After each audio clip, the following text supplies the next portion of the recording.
We had a little false start on the back end. We tried to start the show once and it didn't fire up. And now here we are. We are ready to go. Happy Halloween, ladies. I got something to say. It's better to burn out than to fade away. Have you ever seen Highlander, Jesse? Nope. Classic movie from the 80s. Oh, man, you need to see Highlander sometime. Who wants to live forever? That's what I want to, you know. It's about this guy, Scottish Highlander, and turns out he is immortal and he lives through the centuries, and he ends up in modern day New York. It's a good flick. Good flick. You should check it out. I think they made a TV series out of it at one point. It sounds You're familiar. speechless. Yeah. It's one of those that I saw many times back in the 80s. I think Christopher Lambert was the name of the guy who starred in it. Don't really know like what other things that he's done, but it's a pretty good flick. Chief Brody is all over you. Come on, Jesse, you got to watch Highlander. Look it up. Look it up while you're here next week. See if you can find it on one of the streamers. Watch Highlander. Quality. Well, it is Halloween. I almost feel like underdressed because all these TV shows that I am watching today, you know, everyone's dressed up in costumes and stuff like that, but we're just dressed up like ourselves, I guess. And see, apparently there was a series. Sloppy Joe Highlander series sucked. Joe Allen TV series was horrible. So I was right. At least there was a Highlander series, but I'm glad I didn't watch it because those guys just told you apparently that it was not very good, but it was, So like the Highlander guy, he had this sword. And again, you know, like to kill other people who were immortal like him, you had to cut their heads off. So it was like all these sword fights and stuff like that, like parking garage sword fights. And so it was like Kill Bill? It was not quite like Kill Bill, but there were sword play anyway. Well, we've got Notre Dame and Clemson coming up this week. This is going to be my only show this week. Jesse and Vince are going to get you through the rest of the week because I will be on a plane to Paris tomorrow night. So that's where I will be. Calling Notre Dame, South Carolina next Monday night, the women's basketball matchup. First ever college basketball game in the City of Lights, Paris, France. Next Monday, 1 o'clock Eastern time. It'll be on ESPN. It'll be, of course, on the Notre Dame Radio Network, Odyssey app, all that kind of good stuff. So got that coming up next week. But we've got Notre Dame Clemson this week. We've got plenty of football to talk about. So let me just throw this at you. We're going to hear some of the Dabo Swinney stuff, by the way, later on in the show. I was going to say, he gave us some good material leading up to this week. He did. It's always nice when the opposing team just tees one up for you. It was perfect for Clemson week for him to drop all that. You know, Jess, I've talked before about how during the course of a football season, especially when you're Notre Dame or really any other high-profile team, but I think especially in college football because the playoff – things work a little bit differently in the NFL, but still, it's a week-to-week situation.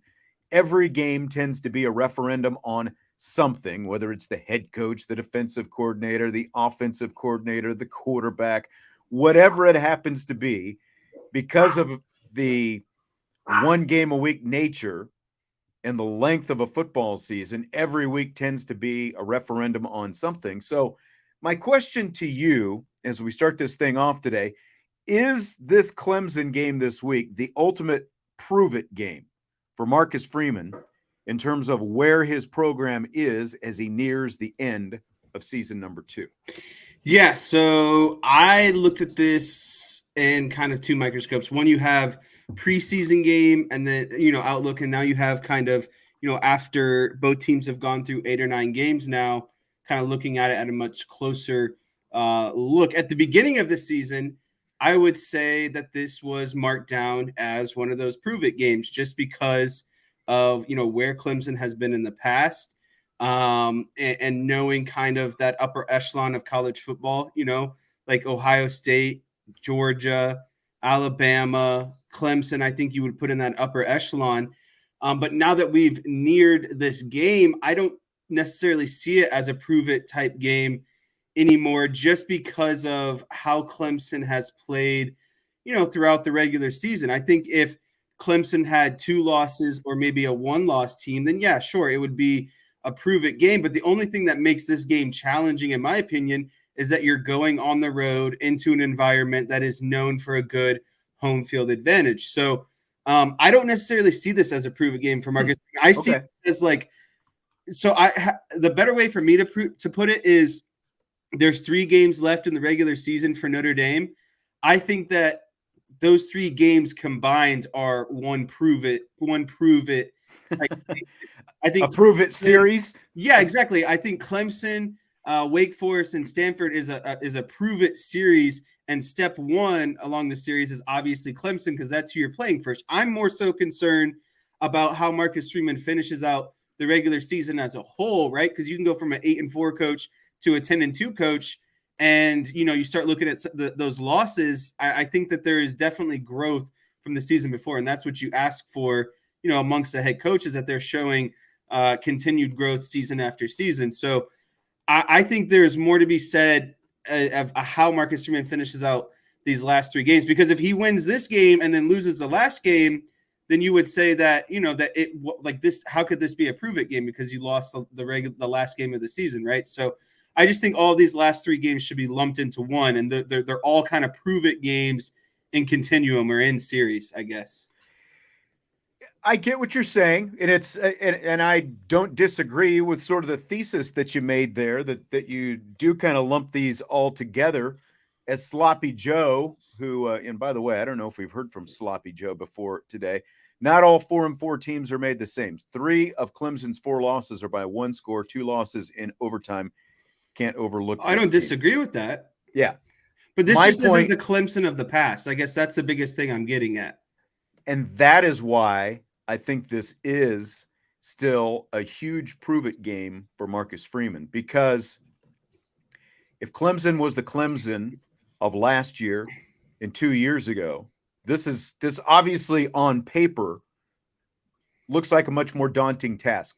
You're going to Clemson, you're facing Clemson. It's one thing to beat Clemson at home the way you did last year, but Freeman and company, Al Golden's defense, took Cade Klubnik and DJ Uyunglele, really more DJ Uyunglele, but Cade Klubnik, tried to in relief, and Dabo Swinney took him behind the woodshed and just beat him down.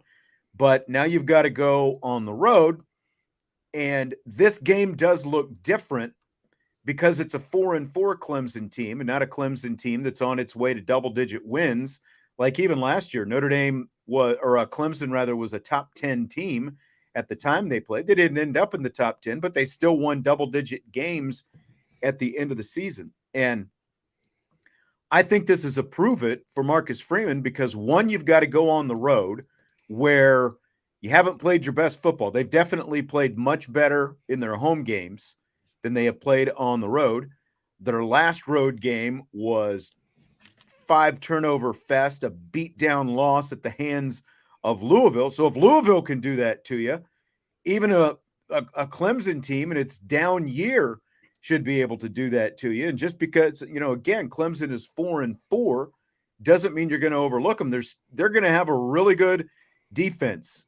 And Sam Hartman is not playing his best football right now.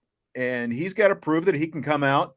They've got the best defense that Notre Dame is going to face the rest of the season until they get to potentially, whatever bowl opponent that it happens to be. So to me, it's a prove it that Marcus Freeman can get this team prepared and go on the road and really beat a Clemson team, regardless of like what the defensive stats say and all that. This is a 500 Clemson team. And Marcus Freeman has to show that he can take his team, go on the road and beat a team now that really he is favored to beat and not, fall into some kind of trap just because, okay, you're playing the best defense you're going to play the rest of the year, and probably the second best defense that you've played all year. You're going to have a huge advantage with your defense against Clemson's offense because their offense is not that good. So to me, it's a prove it. And I get what you're saying about how really you string these last 3 games together, and maybe that's your prove it because you're supposed to be favored in all these games. But to me, it's a prove it because, again, it's really becomes a referendum on how Freeman gets his teams prepared. Can you go on the road and win these kind of games and that sort of thing?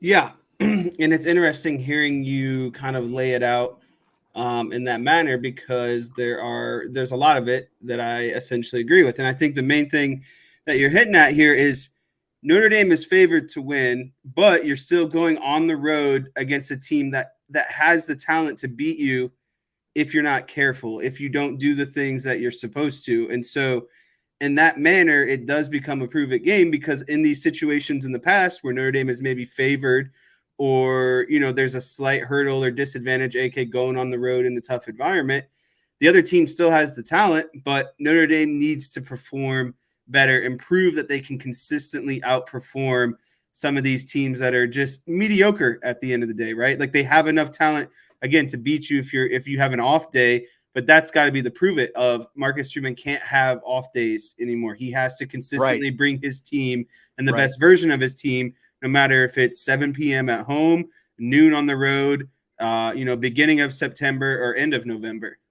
Yes, exactly. And this will be a November game, and you get into November now, and how you finish the season is so important. For all the knocks on Brian Kelly, his teams did very well in the month of November, especially the last 5 years, and Marcus Freeman has to continue that. And so I think that there is a lot for him and a lot for this program to prove when they go to Clemson, win this game, because it will be a tough challenge. Because somebody said, oh yeah, here it is, right here. Regardless of the record, they still have tier 1 talent playing at home in a very difficult environment. If Notre Dame has really turned the corner since Louisville debacle, they have to win, but it won't be easy. Yeah, great comments there, Jeff. And that's kind of the point. You've got to show that you've bounced back from Louisville. And Sam Hartman really has some things to prove himself. Like, he hasn't looked the same, even going back before the Louisville game. It really, it looked like the end of that Duke game, even though he didn't necessarily do it via the passing game. Like, maybe that was kind of an ignition switch for Sam Hartman. But we've seen a different Hartman these last few weeks. He's been really fortunate that the defense has turned its game up and done what it's done, causing 10 turnovers in the last 2 games. Because, even the points, because I know, I've seen some, they're this in scoring offense now in the nation. Well, let's not forget that two of the touchdowns were pick sixes, or no, a return fumble and then a pick six as well. And you've got a couple returns by the special teams. So, the defense has actually scored some of those points. Officially, it says scoring offense, but all they do is look at your total points scored. They don't subtract pick sixes and special teams touchdowns from that. So it kind of makes the offense appear a little bit better than it is. We all know that there's still a lot of room for improvement for both Sam Hartman and the offense. And that's going to be really the biggest challenge, I think, that they have this weekend, because the defense, after they finally let the defensive line kind of crank it up and play a little bit freer, they put so much pressure on these quarterbacks, whether it's Caleb Williams or whoever Pitt wanted to try to throw out there last week. I mean, that is really what's been leading the charge these last couple games with a scoring frenzy. It's been created predominantly by the defense, with a big assist to the special teams as well.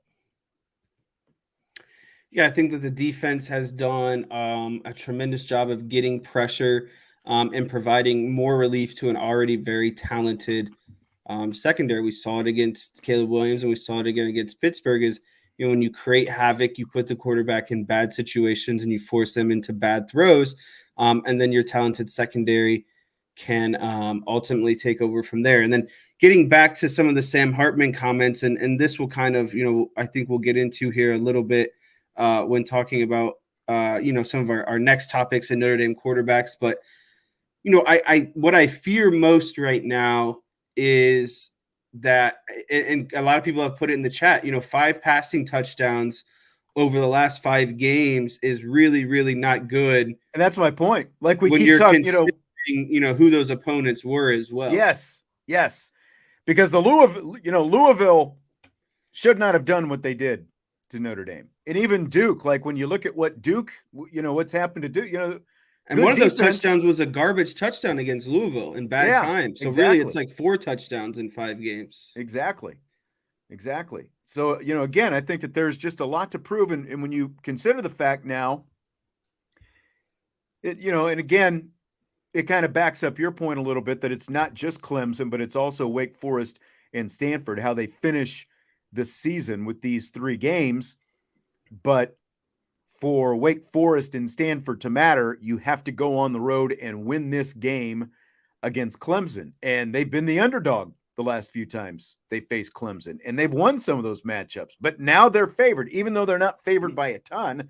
I think it's only still 3 points on the road, but that's almost, Clemson's going to get 3 points just for being the home team. So they're basically kind of calling it a pick'em type game. But that also kind of speaks to some of the stuff that we're talking about, the fact that Vegas thinks of it in those terms, despite the fact that Clemson is 4-4, but Notre Dame is playing for a chance to get into a New Year's Six Bowl. That is still a big possibility.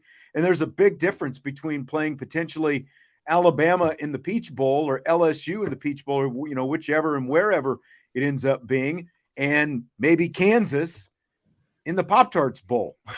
And that's a prediction or projection right now. And by the way, thank you, ND Sailor. You're right. Rock Chalk Jayhawk, very nice win on Saturday against Oklahoma. Go ahead, Jess. So I think the overarching issue is, and this is up for, I think, anyone's personal interpretation,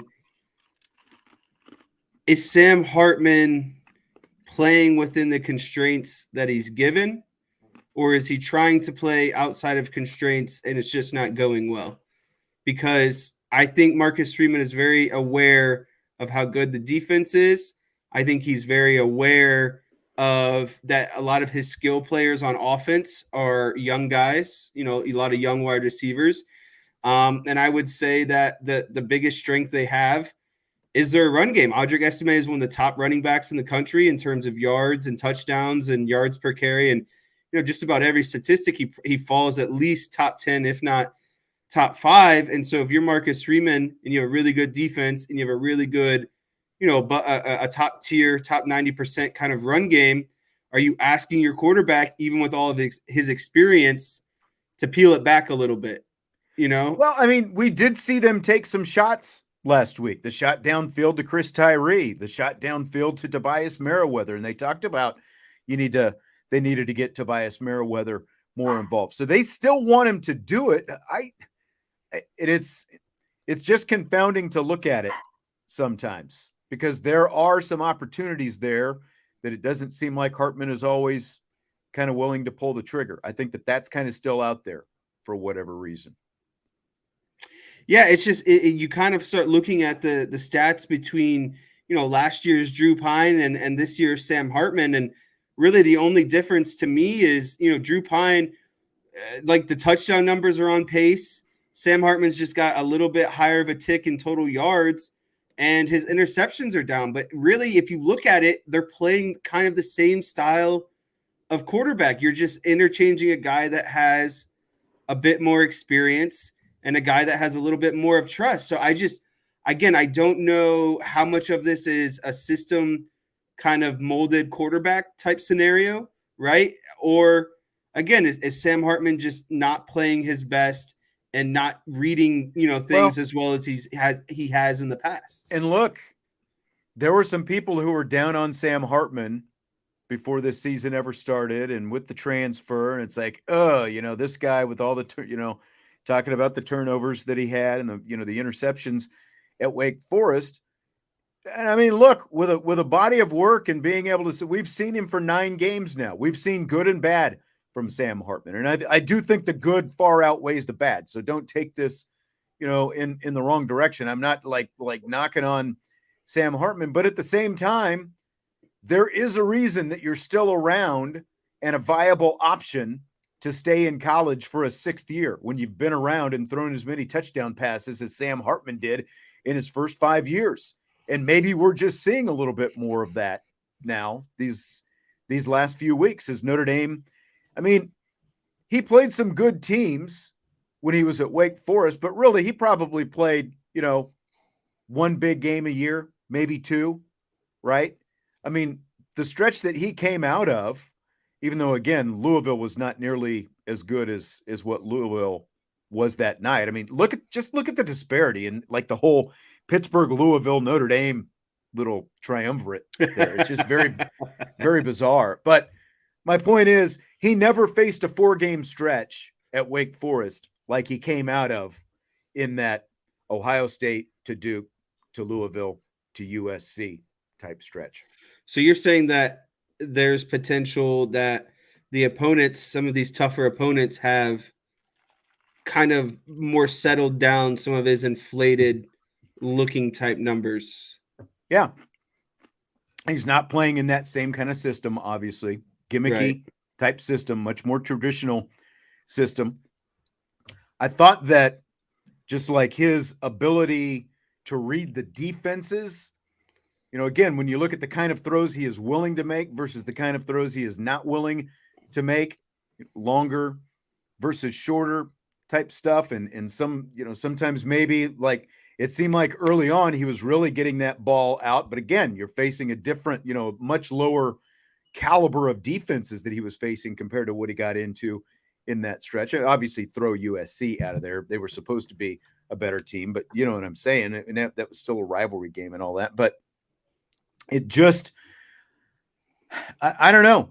Again, there aren't too many 6th-year guys that had the kind of resume that Sam Hartman had. And again, the good has far outweighed the bad, but there's still, I think, enough indecisiveness there to kind of go, well, you can kind of see why he was still around as a 6th-year option. Yep.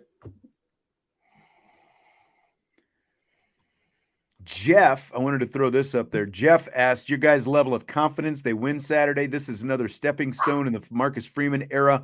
When it helps cement possible New Year's 6 game, really gives momentum going into 2024. I would say my confidence level, it's around 7.5, 8. If the defense plays like it has played the last couple of games, they're going to put the offense in good enough position. I mean, Clemson's defense is going to get some wins against Notre Dame's offense out there Saturday.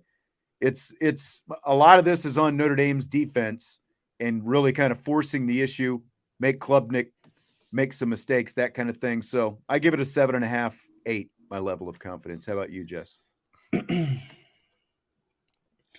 So, yeah, putting 10 out of 10 as being completely confident. I think you lose 1 point for going on the road.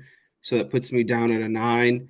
I'm going to knock down another point to an 8 because even though Notre Dame won by a lot against Pittsburgh over the weekend, a lot of that was aided, like you highlighted, by, special teams, defensive plays, etc. We really didn't see a whole lot from the offense, and the offense had really good drives going their first couple of drives, and they couldn't finish them. Sam Hartman threw some interceptions. So I still see the offense as an inconsistent kind of piece right now. But when you're playing a team like Pittsburgh and your defense is doing what they did, it's easy to mask some of those things that are continuous problems. And so I would knock down again to an 8. And then, you can't count on your special teams and defense to play like this every game. I think they'll play good, but I don't think they'll play extraordinary. I don't think they'll continue to give you pick sixes.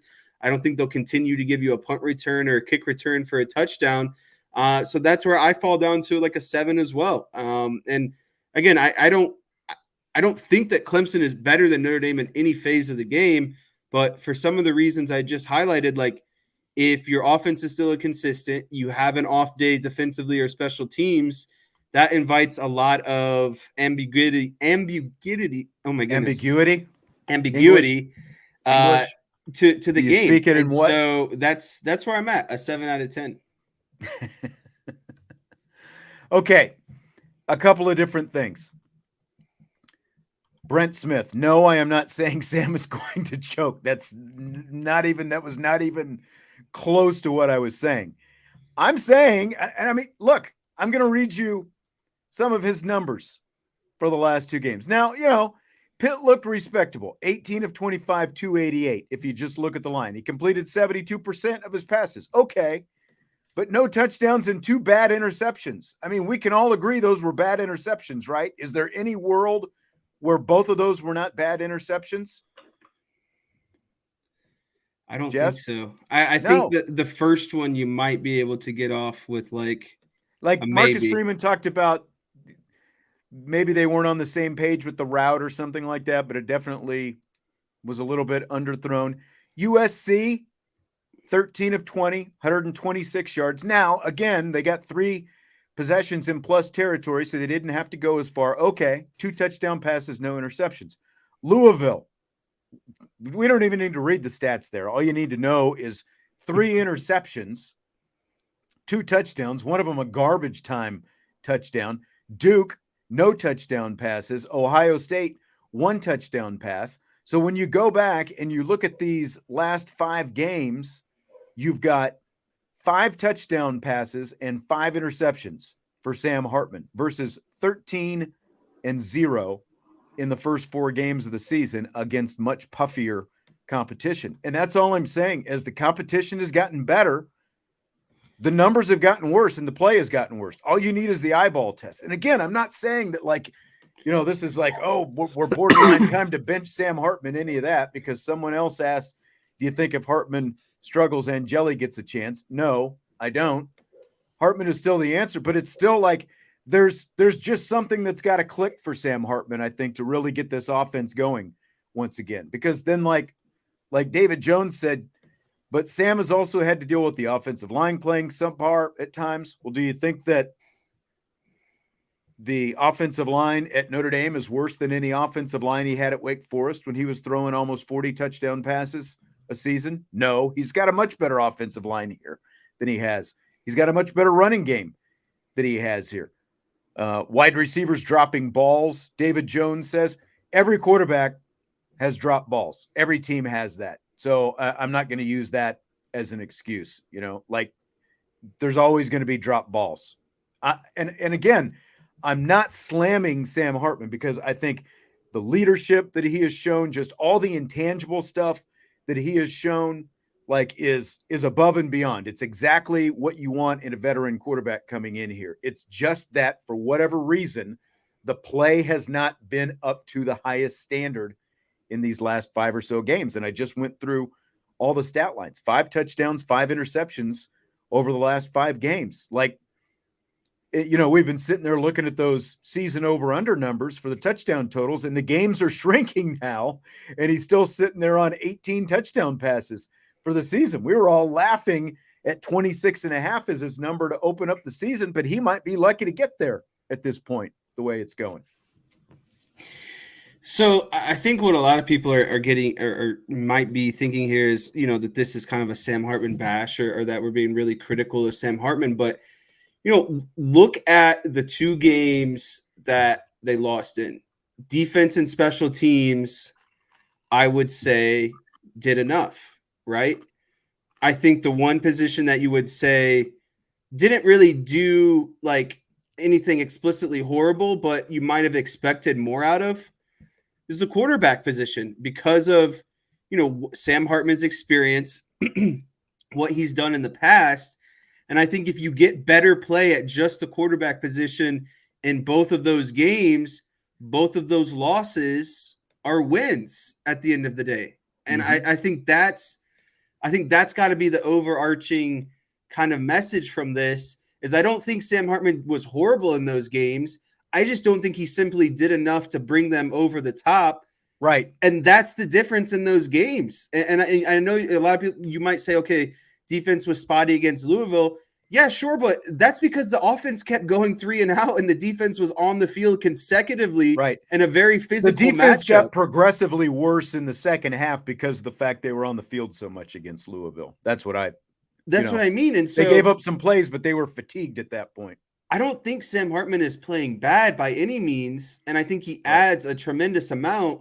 He is just not fully elevating the offense, I think, the way that we expected he would, and the way he did early in the season. Especially in the big moments. And I think, again, I'm not trying to blame those losses on Sam Hartman, but I just think if he elevated his game a little bit more, that was just the extra tick that they kind of needed to get over the hump in those big games. And so Sam Hartman's a tremendous quarterback. He's a great quarterback for Notre Dame and everything that they're doing this year. And everything else. Right. But you can still expect a little bit more out of someone considering their past resume and what Notre Dame wanted and needed them for this season. Look, again, all you have to do is look at those stat lines. And, like the Ohio State game, and again, I'm not blaming, like he actually played fairly well in the Ohio State game. Again, we can go to like some play calling decisions and, what happened on 4th and 1 a couple of different times, and those kind of things.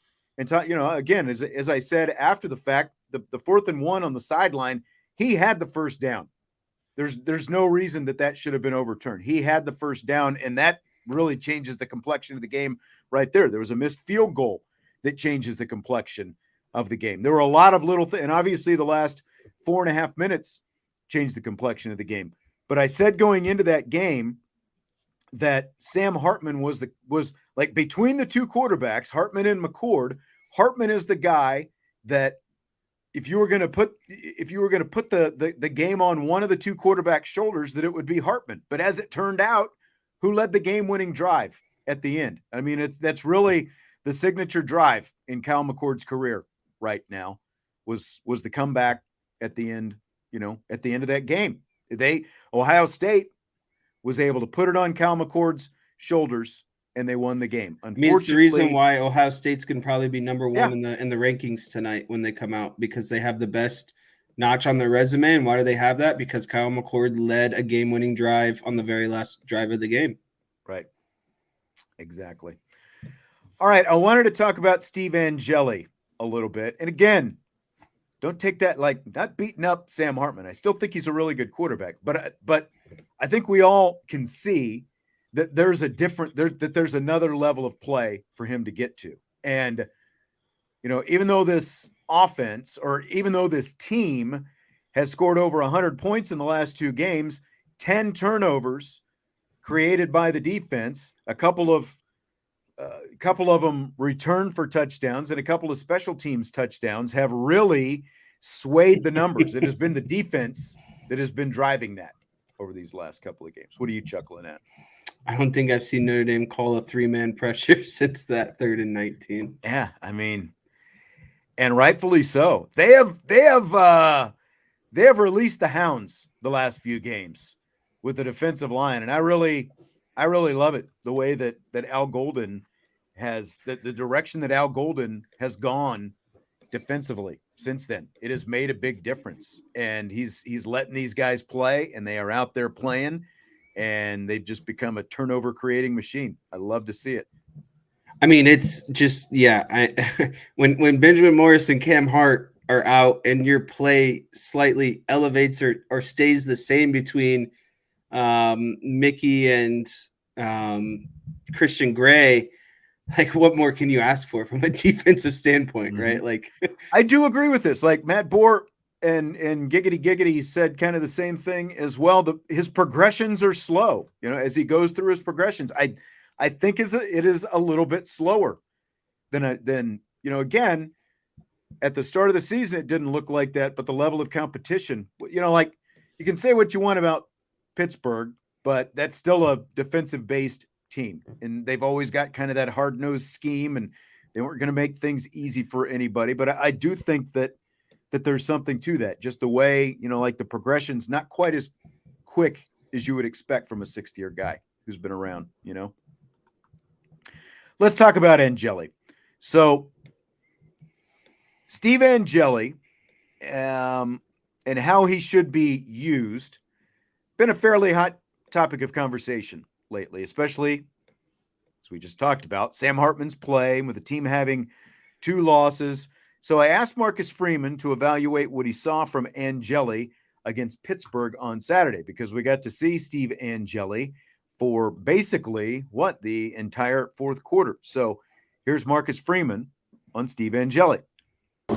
He had a great performance for his plays in there. I think it was almost 100%, just off of Coach Paduli after the game. And Steve is a guy we have a lot of confidence in. And, to see the way he performed, the decisions he made, the one touchdown ball to Cooper, he made a really difficult throw look easy, right? To be able to roll out to your left, and set up and throw the ball, across your body to Cooper. That was a challenging throw, but we have a lot of confidence in Steve Angeli, and it's credit to the way he prepares, right? And I think, he'll be the first one to tell you that Sam has helped him enhance his preparation process. But when he gets a chance to go perform, he does it. And I'm really proud of him and really glad that he had the performance that he had. Yeah, and he talked about that touchdown pass to Cooper Flanagan, and you were, I believe, sitting right in that corner, that corner of the end zone, and seeing the roll to the left and the throw in that direction for a right-handed quarterback, I was a little surprised that he threw. That's the kind of play that they run. It was not an easy throw to make, but he made it look relatively easy. What did you think of that and just his overall play Saturday? So I thought that one, when that play was developing, you could see that he had 2 options, the underneath and kind of the deeper corner route to Flanagan. And to be honest with you, I didn't know which one he was going to throw. Obviously, I wanted him to throw the touchdown ball because you could see it kind of developing. And, for other reasons, I needed Notre Dame to continue to keep winning by 44 or more points throughout that game. And so as he was rolling out and he hit that touchdown, I thought it was a really impressive throw. And I would say that, some people were kind of just recently commenting about, Angeli looked to be going through his reads faster than Hartman. I will just say that it's a lot different for a garbage time fourth quarter quarterback compared to a quarterback starting at the beginning of the game. There's just so much less stress, right? Like when you're out there, you got really nothing to lose. You're the backup quarterback. You're just trying to show your coaches that, hey, I've made progress. And obviously with that throw, that's a hell of a statement, but it's just a little bit easier to cut it loose in that situation if you're Steve Angeli compared to Sam Hartman, I guess. And so that's kind of one thing I wanted to talk about specifically. But you are coming into a game with a massive cushion. Right. And so the chance of, just letting it cut loose, again, it's a lot easier to do that in that situation. But I think overall, Angeli has looked really good in the limited opportunities that he has. He runs the offense efficiently. When he's asked to throw the ball, he throws it exactly where it's supposed to go. The man has probably more touchdowns than incompletions at this point. I think in just about every game he plays, he's perfect in the passing realm, maybe an incomplete pass here or there. And really, ultimately, what this leads me to is the whole kind of transfer portal situation, right? Because if you're judging Steve Angeli on whether or not he can run this offense, I don't think he's shown anything to say that he can't. And I know that it's, very small sample size and mop-up duty. But again, this goes back to my bigger overarching point that I think within the realm of what Notre Dame is asking their quarterbacks to do, I don't think you need to go out and get someone extraordinary if you're just putting them into this role. I think Steve Angeli can perfectly accomplish what this offense is trying to do in terms of play design and overall design of how they want to control the clock, how they want to control the run game, etc. There's nothing that Angeli has shown me that he can't do within the confines of this offense. Yeah, and as Jeff said, to your point earlier, what Jeff said, Hartman was brought in to be a difference maker in big games that were tight, and a quality quarterback would make plays to get them over the hump, and that he felt. I mean, I can't completely disagree with that. He was brought in to be a difference maker, period. And if you're going out into the transfer portal again next year, you're going out to get a difference maker. Again, we've seen good and bad from Sam Hartman. The majority of the good, and just in terms of the actual play, I'm not talking about the intangible stuff and the leadership and stuff that he does in the community at children's hospitals and all these different things, which is all great. But I'm talking about the actual play, the best that he has shown so far. Like Drew Pine was winning some of those games last year. Tyler Buckner would have won some of those games last year. Now, obviously, Drew Pine and Tyler Buckner combined to lose at least one of those games, but there were other issues, I think, just foundationally that they were still trying to work out. But has Sam Hartman been the difference maker in the big games? He hasn't been that to this point. So if you're looking forward, I think you're right. Like Angeli has shown that he can run the offense. And again, limited sample size, but he has shown that he can at least work within the constraints of what they're giving him. But the questions about, does Sam Hartman get benched if he's playing poorly? I don't think we're even close to that. I don't think there's a world where that even happens. You're just not going to bench a 6-year guy that came specifically here for 1 year and has the accolades that he does. He still is going to give you the best chance to win every game. Right. But again, like you got like almost a once in a lifetime situation with a guy of this experience and all the touchdown passes he had thrown and everything else, but he hasn't been a true difference maker in the big games on Saturdays so far, with the exception of, like the biggest play being that, 4th down scramble against Duke. That was, that was obviously a big time play, and you're not winning that game without it. But over the course of the entire game and over the course of all the big games that you've played, he hasn't been that kind of difference maker. And there's no guarantee that just because you go to the portal and get a guy with more experience, that's going to do anything for you. And we've been talking at different points over the course of this season, and especially now within the last few weeks, about portal versus staying in-house and developing your own guys, because at some point you've got to start this chain of developing your own guys to come through your system, guys you recruit who can go out and start winning games for you. And you've got Angeli and Minchie next year. And of course, you've got CJ Carr coming in next year as well. And we had this whole transfer portal conversation last week, but I know people want to say, well, you've got all this inexperience at quarterback, so you've got to go out and get a transfer portal quarterback if you can, because you lack experience once again. Well, what happens a year later then? You've still got a room full of inexperienced quarterbacks. So are you going to go out to the transfer portal again? At some point, you've got to bite the bullet, and you've got to play somebody who's not going to have nearly as much put your foot in the ground as you want. Right. But it's also why I asked Marcus Freeman as a follow-up about Angeli, if there would be a benefit in Angeli playing in more high leverage game situations this year for both his development and for the coaching staff's evaluation of that development. And here's what Freeman said to that. If we have the opportunity to get Steve or any of those guys in the game, we should. Meaningful, versus opponent, it's a lot different than just practice. You're not going to get hit in practice.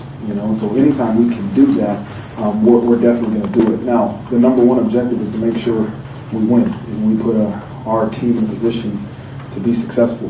And that can be in multiple different ways. But more importantly, if we have a chance to put Steve or any of those guys in the game, we definitely want to. All right. So he said that there would be a benefit in getting him in high leverage situations, but also you still have to, make sure you're winning the game. So I don't know that, like, when you listen to that, do you think that he was fully bought in on the whole high leverage, or is he still talking about, well, you get him in there when you've got a comfortable enough lead to get him in there and get some playing time, like we've seen a couple of times already for Angeli? What do you think? Yeah, I think it was more of the latter of what you were saying. That's what it felt like to me. You get him in there when you got a comfortable lead, and that kind of situation. I don't think you'll see Angeli be playing any high leverage snaps, right? Like a game that's still close. I don't think you're just going to see Angeli kind of roll out on the field type situation. But I think what Marcus Freeman was ultimately getting at is like, yeah, it is nice to see, your guys out against other opponents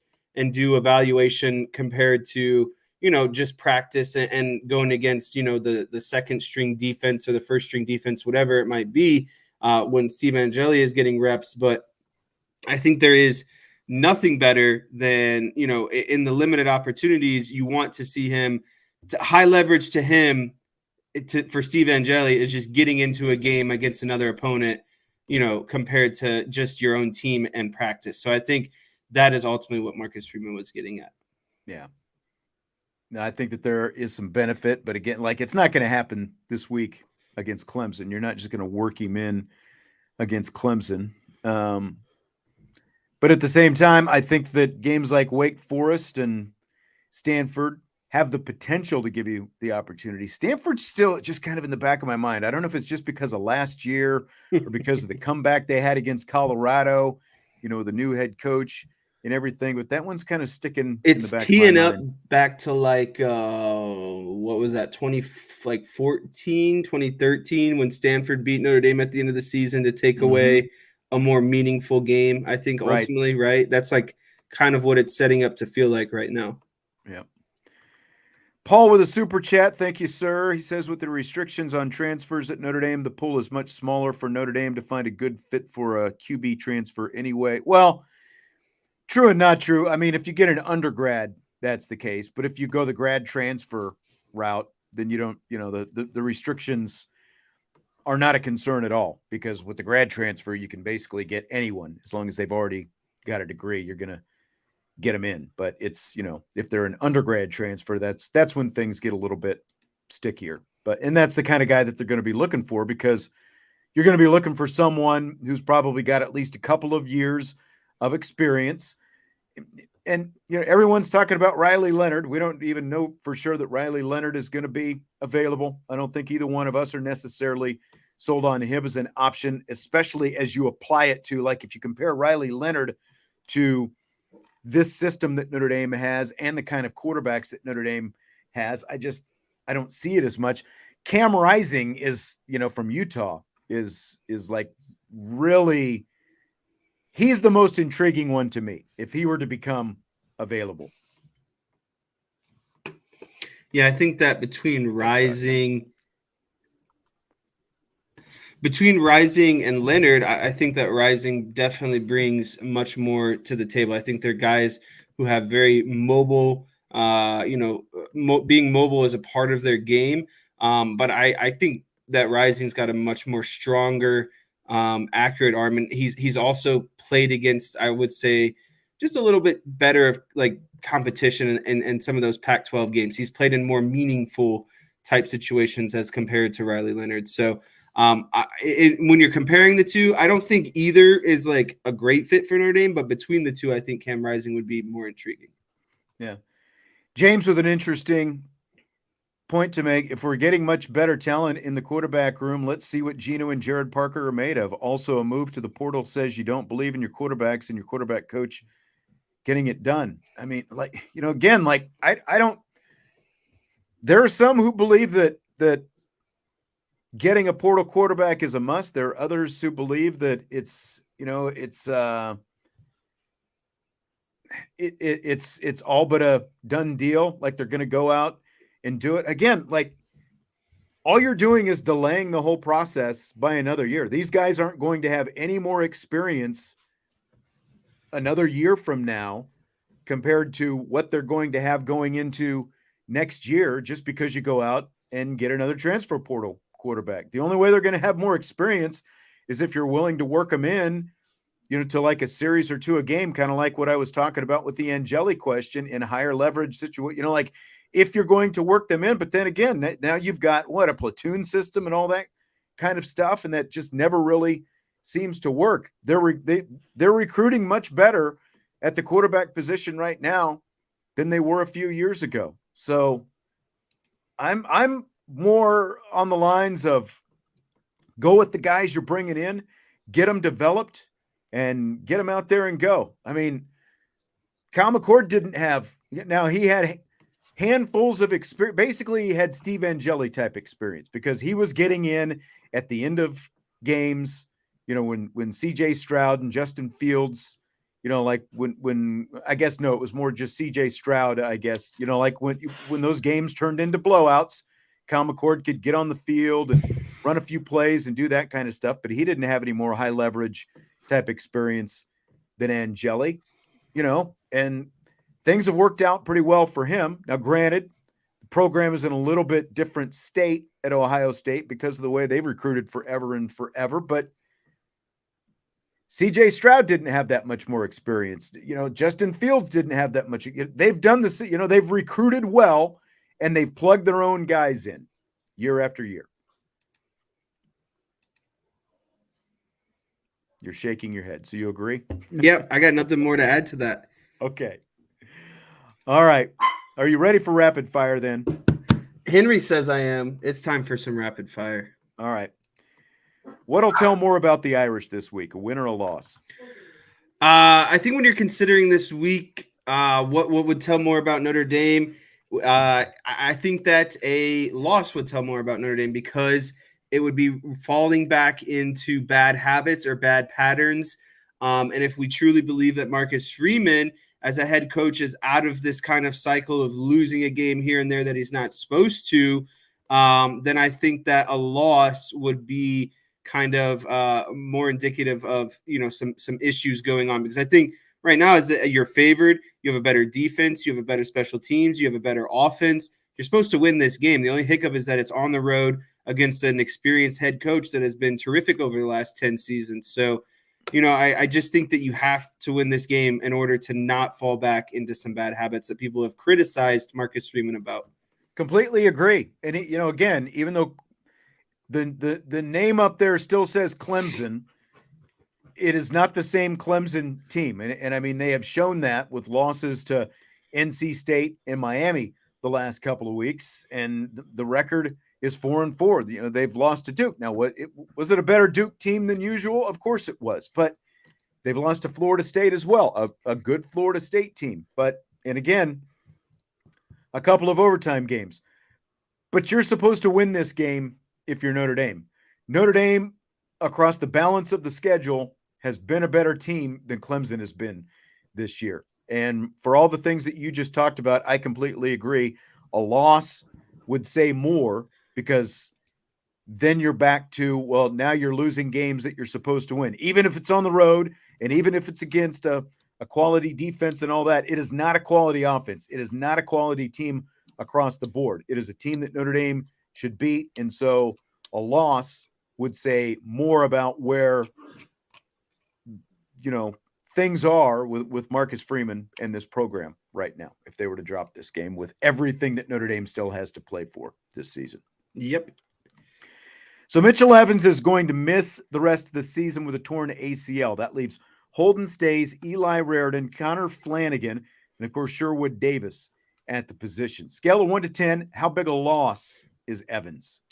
So, I'm not going to sit up here and act like losing someone like Mitchell Evans is not a big deal. Obviously, when you lose a guy who is, a staple of at the starting position for his position amongst the offense, it's going to be a big deal. And then you kind of throw in his emergence over the last kind of 4 or 5 games and Sam Hartman's comfortability throwing him the ball. He's become, the leading wide receiver. Statistically, I think in terms of receiving yards, he was up there. So, yeah, it's going to sting a little bit. But the thing I have to fall back on is Notre Dame is kind of a, tight end you. They just crank out tight end after tight end.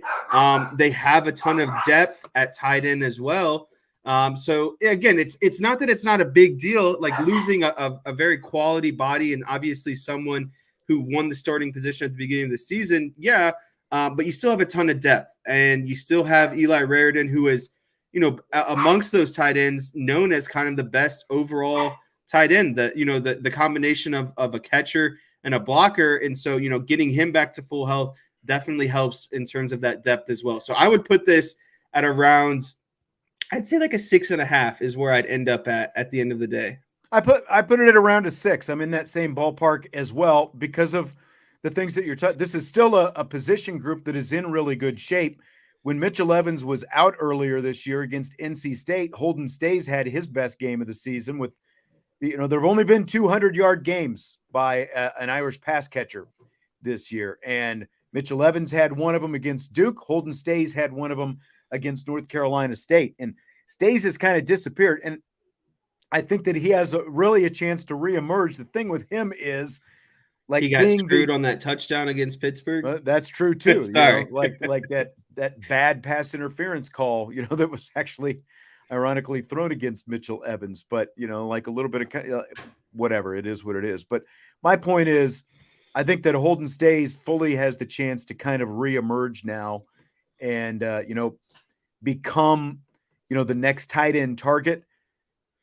My concern, even though Mitchell Evans has been great, it's not like with Michael Mayer where the offense ran through Mitchell Evans. That's another key point. Right. It's still a pretty, wide out, spread around the ball kind of Whoever's offense. open is open. Yeah, that's exactly right. So I think that, Mitchell Evans was able to take advantage, even his numbers had dipped a little bit the last few weeks. So I think they'll still be okay. It sucks that Mitchell Evans is going to be out for the rest of the season, but we've seen before they've got some really good tight ends in that room, and I've got full confidence that Holden Stays and Flanagan and Sherwood and Raridan can step up here in the near future. And we'll kind of continue this in just a second with more of these guys. But did you the tweet from Mitchell Evans' dad, Adam?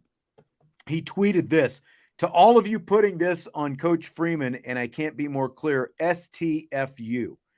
And I guess I didn't even realize this was a thing until I saw Tyler James retweet this.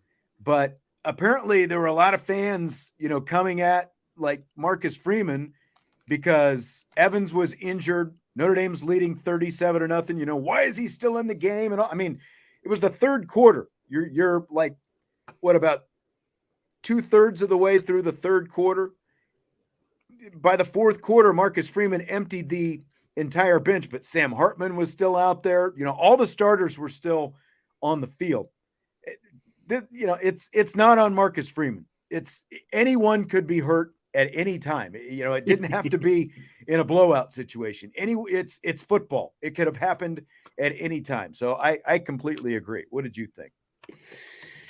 Yeah, I think you could word it a little bit better. But the general message at the end of the day is you can never predict injuries. You can't predict if it's going to come in, So here's how I think about injuries, right? It doesn't matter. It's like almost like a usage clock on whatever has gotten hurt, right? And so no matter if that was you played 3 extra minutes in the fourth quarter or you play those 3 extra minutes in the first quarter of the next game, that usage time is still being put on your body. It's just a matter of where it falls on the schedule at a given time. And like you said, there's no reason that Mitchell Evans should have been taken out yet. Most times, and we see this across the board, not just at Notre Dame and specifically this season, these teams, when they're blowing teams out, you get your team out of there probably at the start of the fourth quarter, right? And you still have an agenda to run as a team. You still have to stay fresh and stay in tune. You need to see certain things out of your starters before it's time to pack it up and say, we're good. We feel confident in where we're at with everyone else. Let's move on to our second strings because we feel everyone is prepared, and we saw enough for the next game down the road. And so I don't think Marcus Freeman should catch any of the flack.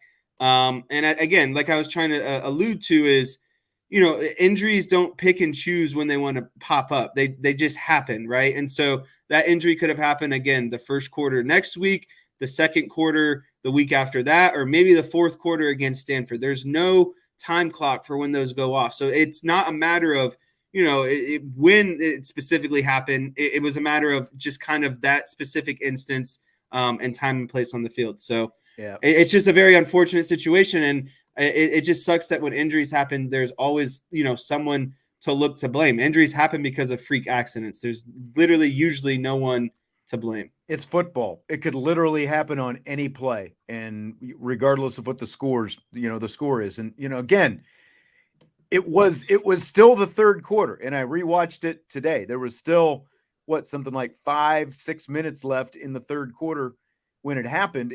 And Marcus Freeman, he waited until the fourth quarter rolled around, and he got Angeli, and he got, a lot of those reserves in there. Now, he did keep Estime in, and, Estime ended up getting another touchdown and getting his yards. But they've done that a couple of different times with Estime. Where I think that's an Estime preference. I think he wants to Yeah. be that guy that closes out the game for his team. I think that's the leadership and responsibility he wants as a player. And he's made it very vocal to the coaches that right. I don't care. I will finish games out for us. So on the subject of the tight ends, do you buy or sell Eli Raridan becoming the third Irish tight end to have a 100-yard receiving game this season? I sell that. And I think if there is another wide receiver to have a 100-yard game, it would be Holden Stays. Again, I just think he's solidified himself as kind of the pass catcher of, where we're at in this season, and Eli Raridan coming back from those injuries. I think Holden Stays is, again, kind of put himself in as the pass catcher. But I told you this last week. Notre Dame gets into that formation and goal line where they go they use two tight ends as a fullback, quarterbacks under center, and then they have the running back behind the two tight ends / fullbacks. One of those tight ends is going to catch a touchdown on that formation eventually. It's just they need to hit one play action out of it, and someone's going to be open. I don't disagree. I think that's a perfect opportunity for him to set that up and do it. I don't think it's going to be Raridan either, simply because he doesn't even have a catch, let alone anywhere close to 100 yards. I think he'll start to get more involved in the offense as a pass catcher. He's been a good blocker. And between Stays and Raridan is a much better blocker than Stays. That's really the thing that has kept Stays from being a complete tight end, is the blocking aspect. Much better receiving tight end. We haven't seen that at all from Raridan so far. And, we saw Cooper Flanagan make his first catch last week on that 19-yard touchdown pass that we talked about. So I don't buy Eli Raridan going for 100 yards. I think if any of the tight ends are, like you said, I think it would be Holden Stays again. I think it would be him having his second 100-yard game, which is he's still got more 100-yard games this season than any actual wide receiver on the roster. So there you go. Still got that, even though, going back to some of the quarterback stuff that we were talking about at the beginning of the show, the wide receivers as a group had their best game of the season against Pittsburgh last week, which is, again, a little bit odd considering Sam Hartman threw 2 interceptions and no touchdown passes. Right. But the receivers as a group had their most overall production last week. So maybe that's a good sign of things, to come for Hartman and the rest of the offense. So Marcus Freeman was asked yesterday if his cornerbacks coach, Mike Mickens, is ready to be a defensive coordinator. And here's the answer. I absolutely think Mike Mickens is ready to be a defensive coordinator. That's what we gave him the passing game coordinator title during the offseason. And he is a tremendous football coach, schematically and in the fundamentals of playing the cornerback position. One of the greatest things he does is the way he evaluates.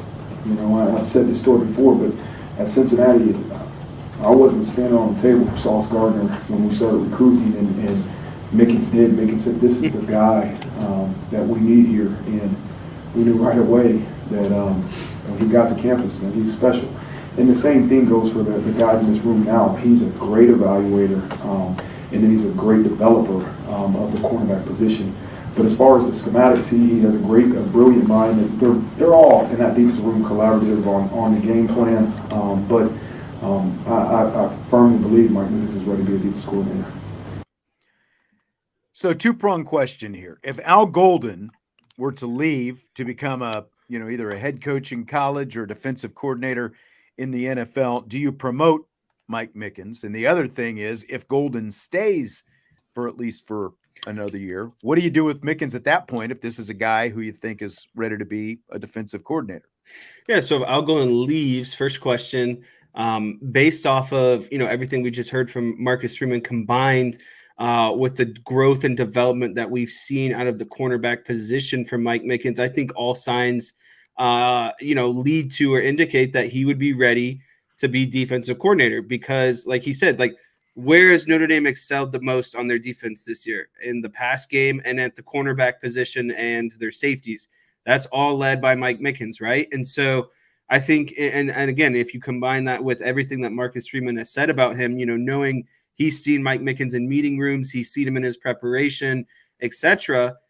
I don't think that there's anything that says that Mike Mickens couldn't be your defensive coordinator. And this is like the perfect tutelage or apprenticeship, you could call it, if that was the scenario too, learning from Marcus Freeman, learning from Al Golden, and now getting his opportunity. And then if Al Golden stays, I think at the very least you want to kind of look at maybe co-defensive coordinator or assistant defensive coordinator. Keep finding ways to elevate someone like Mike Mickens, or he's going to leave to find that opportunity. And then you kind of have to keep finding opportunities for him until Al Golden leaves. And if that doesn't happen, then I think you might see Mike Mickens leave at some point to get his shot at being a defensive coordinator. Yeah, I agree. My only hesitation, like if Golden were to leave and promoting him, is just the fact that you've got so much relative inexperience between the head coach. I think that's where you would hope that Marcus Freeman would step in a little bit because they've been together so long. Right. Been together. Freeman has the defense in his background, obviously, and that kind of thing. But that, again, the guy has shown both in recruiting and development and just football acumen that he's ready. And you hear Marcus Freeman talk about him, and he says that he's ready. But that was my only hesitation. But I think the more that you look at, like, especially how this secondary continues to, improve and how big a part that is in this defense, I think that that even like, and you look back at what he's talking about with Sauce Gardner and his ability to see the talent in him and then bring him in, and Sauce ends up being the number 4 overall draft pick last year. So, and Mike Mickens was a big part of that, both his development and his recruitment. And you look at Benjamin Morrison now, and you look at what guys like Christian Gray and Jaden Mickey are starting to turn into. So I think that yeah, he is a guy that has to have some priority. And if if Golden were to leave, I think that I would be like 9 out of 10 probably ready to make him defensive coordinator. Again, like the one would be just the fact that there is some inexperience. But the other side of that is, they made him the passing game coordinator this offseason, which came with, probably, at least some kind of raise. But at the same time, making him probably, you're exactly right. You have to continue to give him some kind of extra title and some kind of extra responsibility. Otherwise, you're going to lose a really good coach to somebody else, and he's going to go somewhere and have a lot of success. And this guy's only 36 years old. He's still really young right now. So, whether it's making him assistant defensive coordinator, giving him another pay raise, whatever it happens to be, you need to find a way to keep Mike Mickens on this staff until, potentially he does end up becoming the coordinator at some point. Okay. So now we're going to get into a couple of things that some coaches said. We didn't get a chance yesterday because we were off to talk about the Pat Narduzzi comments after the beatdown that his team took at the hands of Notre Dame. He says, here's the quote from Pat Narduzzi after the game. Quote, "I'll go back as a football coach. You lose a lot of good players from a year ago, and you think you're going to replace them, and obviously we haven't. Again, it starts with me. I didn't do a good enough job coaching today. Put it on me. We've got to make plays," end quote. And of course, his players are out there retweeting it. Didn't care for what he saw, for what they saw from their coach. So, what do you think about these Narduzzi comments? I think you can leave out the part about we lost a lot of guys. Basically, what he was implying there is we lost a lot of guys last year. We brought in a lot of guys who we thought could replace them. And simply, they haven't been talented enough or good enough players to live up to the expectation. I think you got to leave that part out. You could have just simply said, this loss is on me. I didn't do enough. We'll go back to the drawing board. But I think the biggest thing with Pat Narduzzi, and this is his overarching issue and the common denominator, is he just doesn't know when to just shut up at times and bite his tongue. And this was one of them. And it continuously comes back to bite him at the end of the day because of what no player. And it was funny because players were literally retweeting it probably while they were sitting on the bus. Yeah. Scrolling through all different, waiting for their coach to come out of the post game conference so they can get the heck out of town. Right. And so, again, it's just a bad look when you say we lost because essentially our players weren't good enough. as good as our players as last year. But it's like you look at last year and they still weren't very good. And so, again, Pat Narduzzi needs to figure out how to say things in a much more efficient manner and not, blow up his own game, essentially. And it's been, what, 4 days since then, and he's still trying to figure out how to do damage control on this, because he was addressing it, I think, yesterday in his press conference. And you can't put the toothpaste back in the tube on this kind of stuff. It's out there. And no matter what you follow that up with, you can't say you lose a lot of good players from a year ago. You think you're going to replace them. And obviously we haven't. You're saying that your players aren't good enough in public. And this is why already people have become frustrated with some of the things that Marcus Freeman says, because they don't think that he's going far enough, with some of the stuff that he says, but he's not throwing anybody under the bus. And Pat Narduzzi completely threw everyone on his, everyone that plays for him under the bus by saying this. And it doesn't matter what comes after it, because that's what all he's tried to do since then is say, I didn't do a good enough job coaching. Well, that's not what you said first. The first words out of your mouth is your players aren't good enough. And you just can't go back on that. You just can't do damage control. Yeah, and as much as we knock Marcus Freeman for just saying we didn't execute, or, kind of his general blanket statements, I would find that better than throwing guys under the bus. And that's the thing, is Marcus Freeman will never throw his players under the bus. He'll say us as coaches just didn't present the information in a way that our players could execute it in a manner, right? Like, it is never, ever the this player didn't do this or that, or et cetera. And I think that is a very admirable trait on behalf of Marcus Freeman. Even if at times we as the media are trying to draw it more out of him, he still stays, strong in that it's, execution, and we as coaches didn't do enough. Yeah. Sloppy Joe says, small group of Notre Dame fans love drama. Marcus Freeman won't give it to them, so they dislike him for it. How about Dabo? Again, Dabo giving us some good content the week Notre Dame is getting ready to play him. If you haven't seen this whole exchange, so Dabo is doing his coach's show, and they take call-ins on the coach's show.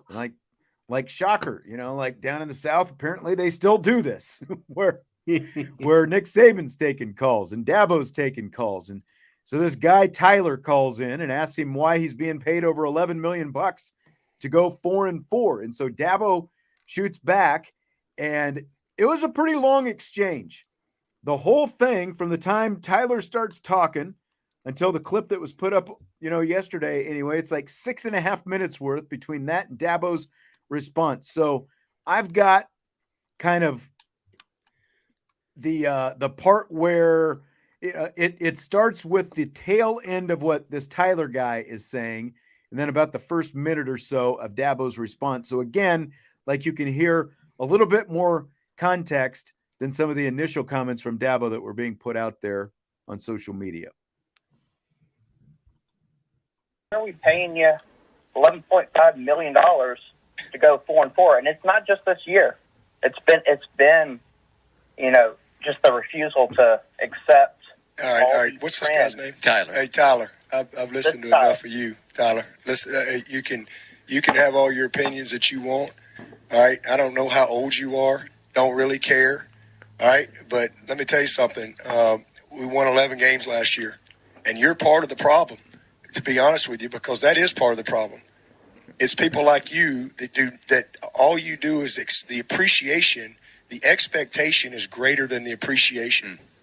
And that's the problem. And so, we've won 12, 10-plus win seasons in a row. That's happened 3 times in 150 years. So if you want to know why, Clemson ain't sniffed a national championship for 35 years. We've won 2 in 7 years. And there's only 2 other teams that can say that, Georgia and Alabama. Okay? Is this a bad year? Yeah. And it's my responsibility. Take 100% responsibility for it. But all this bull crap you're thinking, all these narratives you read, listen, man, you can have your opinion all you want. And you can apply for the job. And good luck to you. All right? But to answer your question, all right, we're second in draft picks. We've graduated 98% of our guys. We're second in wins. All right. So there's Dabo, and there's quite a reaction to it on social media and elsewhere. So what do you think about how he responded to this guy? I think he responded.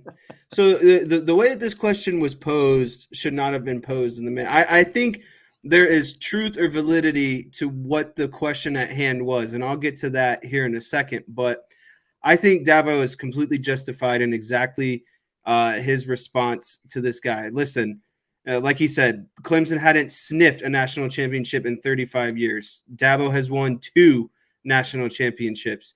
I'll get into a little bit of the stats in our kind of upcoming question of a little bit of a breakdown in terms of their success compared to another team's success. But again, it's like you talk looking at draft picks, you start looking at number of wins, you start looking at national championships, win percentage, all of it.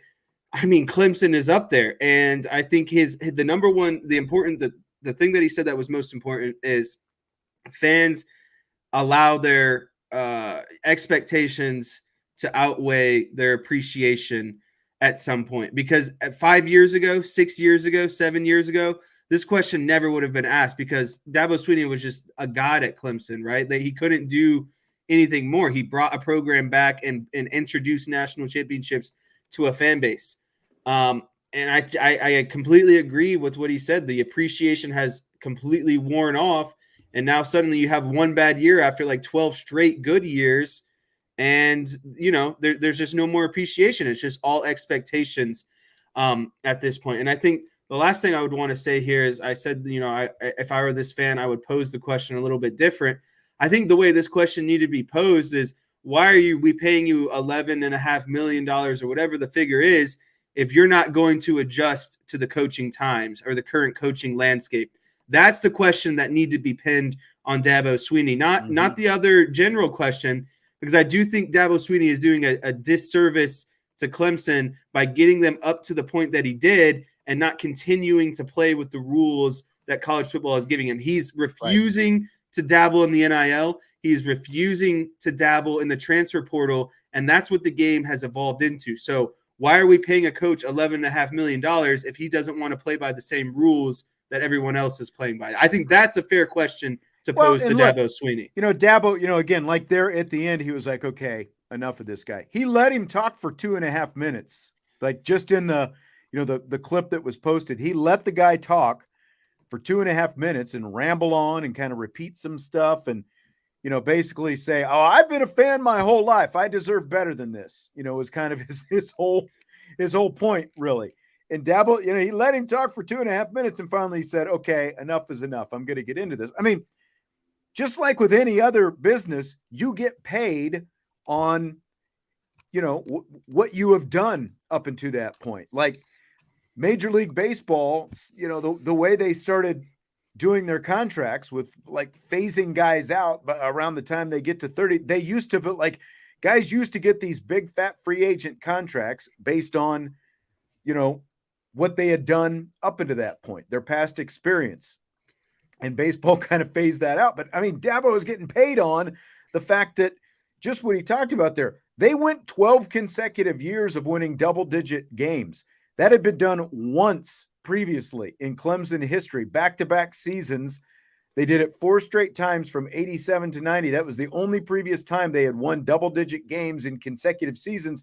He did it for 12 years in a row. And like, I never would have thought that I would be defending Dabo, but like when you lay it all out and just the way he did right there, 12 consecutive seasons of at least 10 wins, 2 national championships, all the draft picks that they've had, they've actually graduated guys at a pretty good rate. It's like, and the complete opposite of Pat Narduzzi, who we just, talked about. He wore it himself. He fell on the sword. He said, it falls on me. We're having a bad season and it falls on me. But he's getting paid $11.5 million a year because of the previous 12 years that he had. And Clemson football had been nothing for 35 years prior to that, as he pointed out. So he deserves what he's getting right now. Now, as you said, he's got to show that he's either willing to, adapt or die, Billy Bean style. Like he's at a crossroads, I think, where he is in his career now in terms of, are you going to try to stick with these things that got you to that point, or are you going to adapt to where college football is right now? Because that is what's holding him back right now. He has not adapted these last couple of years. Yep. So, did Clemson ever have a dynasty? And if so, is it over? Clemson did have a dynasty. And I'm specifically looking at that 12-year stretch that you just mentioned, 2011 to 2022, 10 wins every single season at minimum. Sometimes it was 15. I mean, they had a 15-0 season. Sometimes it was 14. Sometimes it was 12.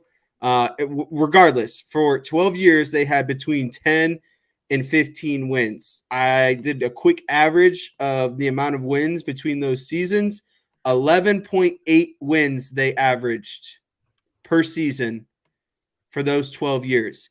You look at Alabama and that same stretch, same 12 years, 12.6 wins. So we're talking 0.8, maybe a win difference compared to Alabama. And I would say Alabama was also a dynasty as well. You got 2 national championships in there. I mean, I don't know how else you can define a dynasty when they hit double-digit wins, they have 2 national championships, and when you're comparing them to the other dynasty-type team in that era, Alabama, again, 11.8 wins on average for Clemson, 12.6 for Alabama. Both teams won national championships. I think Alabama won a couple more. Can't remember the exact number, but I would say that Clemson was a mini dynasty and Alabama was the big dynasty. That, like, if it wasn't those two, then there was probably like a 1% chance it was going to be someone else in those 12 years. At the very least, it's an ACC dynasty. And again, like when you look at, like, Alabama's got the true dynasty, but in terms of college football, Alabama, Clemson, Ohio State can't even say they won multiple championships. And as Dabo said, Georgia, those are the, Alabama, Georgia, Clemson are the only schools, within the last 20 plus years to win the multiple national championships. So I just, and within that, in that amount of time to do that for 12 straight years, nobody, you just don't see teams doing that anymore. And you also don't see coaches last the way like Dabo has, and Saban is obviously the big one, but between Sabo and Dabo, the average length of a tenure of an FBS college football coach is like 3.5 years, and Dabo's going 15, 16 years at this point. And so I agree that it is. It's only over if Dabo doesn't make the changes. I think that they can still be a good program, but I don't think they'll be elite the way that they were unless he is, willing and able to adjust. And I think that that's maybe where his administration might have to redirect him and remind him, hey, we are paying you all this money. Use the appropriate resources. You got to resources. get with the times now. Yeah, that's right. That's right. Because I think he's falling back on what some coaches will fall back on. And it's like, well, I did it this way and we won this way. Well, the rules were different while you were doing it. Everyone was playing by those rules. Now everyone's playing by a new set of rules. That's right. Everyone else was playing by a different set of rules, and now they're playing by a new different set of rules. So real quick, college football playoff rankings came out. Brian and the guys over in the college football channel are going to be talking about this in just a little bit. Florida State is number 4. Michigan is number 3. Georgia is number 2. And I think you said this, Jesse, Ohio State is number 1. And I believe Josh called it also that Georgia was not going to be number 1. So your reaction to this: Ohio State 1, Georgia 2, Michigan 3, Florida State 4. Very happy to see it. To me, it seems as if they have gone off of resume. I would say that the only thing I would disclaim or have some qualm with is I think Florida State has been a little bit better than Michigan. But again, 3 and 4, I'm not going to be too concerned. It seems like even though Florida State has a better strength of resume, that they were more impressed with how Michigan has beat crappy teams consistently. So it'll all figure its way out. I'm just glad that it is a more resume-driven top 4. What have you done this season, not what you've done the last 4 or 5 seasons? Right. I mean, Ohio State, because of the wins that they have against Notre Dame and Penn State, has the 2 most quality wins so far on their resume, even though they're probably not as good as some of the, Ohio State teams of the past few years. For this year, I think they deserve that number 1. And I agree. I think Florida State has a better resume than Michigan. I mean, everyone wants to talk about Michigan's consistency. Well, you've got some things that are, kind of clouding just, exactly maybe why they were able to be so consistent in those games. And they still haven't played anybody. That's what shocks me. You're about consistently beating bad teams teams on top of a scandal where there's potential you were sign stealing from very average teams. So it would be a shame if you weren't beating a lot of those teams consistently. Right. Like Clemson is still a better win for Florida State than anybody that Michigan has played.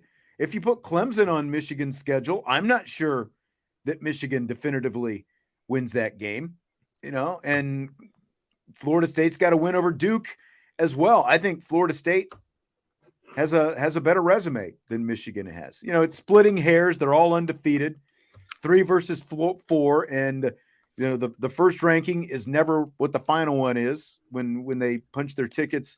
It's just a good conversation starter. You get to see kind of in the minds of how they're thinking generally. Yep.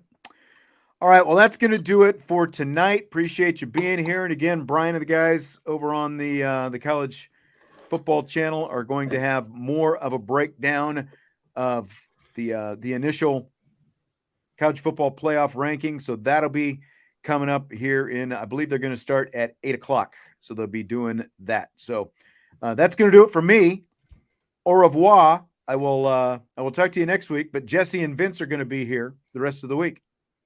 Were you going to say something? Nope. All right. I'll be here the rest of the week, baby. All right. Hit that like button, subscribe, rate, and review, and we will talk to you later on IB Nation Sports Talk.